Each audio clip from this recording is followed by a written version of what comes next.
अध्याय वित्तीय नियोजन के इस अगले वीडियो में आप वित्तीय नियोजन की भूमिका को समझेंगे और निम्नलिखित क्षेत्रों को कवर करेंगे।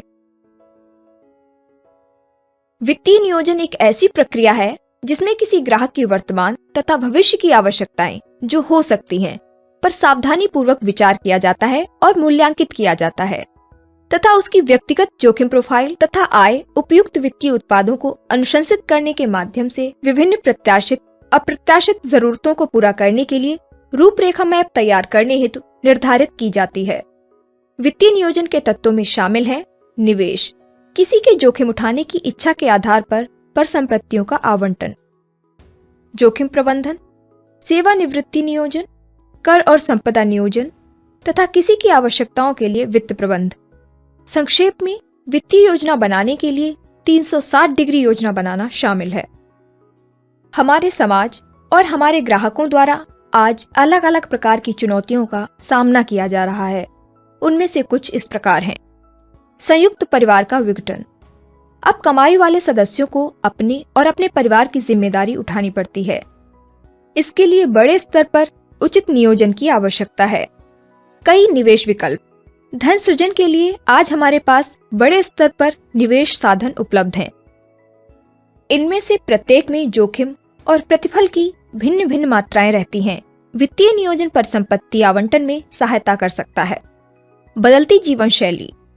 व्यक्ति नवीनतम मोबाइल फोन, कार, बड़े घर, प्रतिष्ठित क्लबों की सदस्यता आदि रखना चाहते हैं। वित्तीय नियोजन जागरूकता और आत्म अनुशासन लाने के साथ ही व्यय योजना बनाने में सहायता करने का एक साधन है। मुद्रास्फीति। समय समय पर होने वाली मुद्रास्फीति अर्थव्यवस्था में माल एवं सेवाओं के मूल्यों के सामान्य स्तर में वृद्धि है। इससे पैसे के मूल्य में गिरावट आती है। वित्तीय नियोजन यह सुनिश्चित करने में सहायक हो सकता है कि बाद के वर्षों में कोई मुद्रास्फीति से निपटने के लिए तैयार है या नहीं। अन्य आकस्मिकताएं, व्यय और आवश्यकताएं।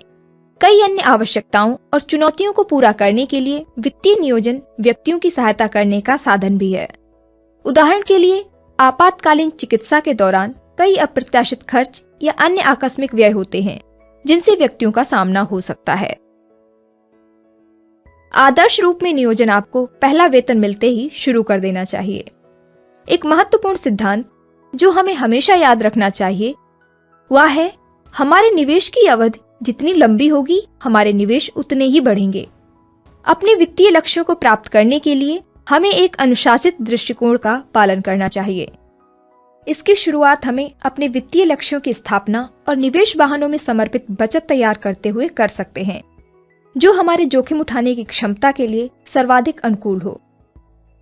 वित्तीय नियोजन का एक अनियोजित, आवेग युक्त दृष्टिकोण वित्तीय संकट के प्रमुख कारणों में से एक है जो व्यक्तियों को प्रभावित करता है। धन्यवाद।